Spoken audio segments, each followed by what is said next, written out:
just arrived in Fayoum, this massive oasis. It's home to some 2 million people, agricultural land. We've come to try to get a feel for how what is happening in Cairo has impacted the rest of the country. Problem is that our contact here has just told us that he no longer wants to escort us around because he's too worried, afraid for his own security, doesn't want to get into trouble, so now we kind of have to just wing it. People in this village are very wary of journalists. We leave our cameraman, Christian, in the car when we initially approach a group of men. After a bit of convincing, they let us film, though suspicion remains. Work here is fine. The country is peaceful. There are no problems, Mohammed declares. That's not exactly the case. There were demonstrations, and people were on the streets fending for their livelihood, Amjad off to the side tells us. As the crowd gathers, we start speaking to Abir. My real opinion? Whether Hosni stays or Hosni goes, what's important is that the youth get jobs, she states. This mother of 3 works at a doctor's office, making less than $30 a month. Not even enough to cover the electricity bill. She's inviting us over to her house now. We've heard all sorts of different opinions. People out here very vocal as well, but this is traditional Egyptian hospitality.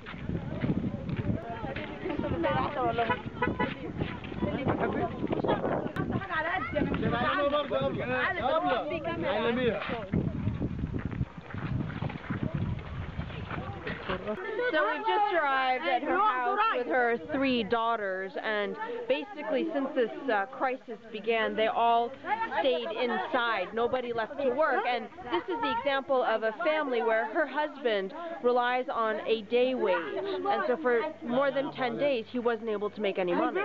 These are her daughters. Ages 6 to 11. As you can see, their childhood is not easy.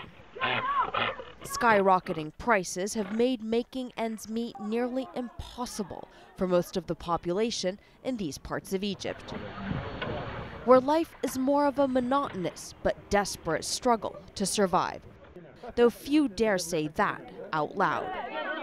Abir invites us inside and away from prying eyes. She wants you to come and film the bedroom. It's where she, her husband, and their 3 daughters all sleep.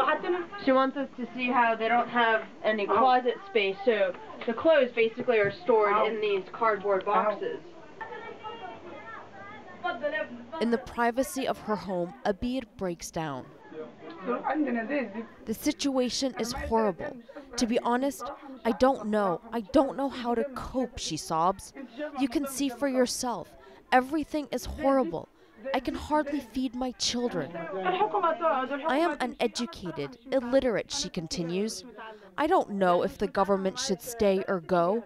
All I know is that people like us need to be able to live. She calls her children inside, pointing to them, saying, "Look at how dirty they are. They're stained clothes. I can't bear them having to live like this. Please, please, we just need help. We just need jobs," she begs, hoping that by risking speaking out to us, the world will listen.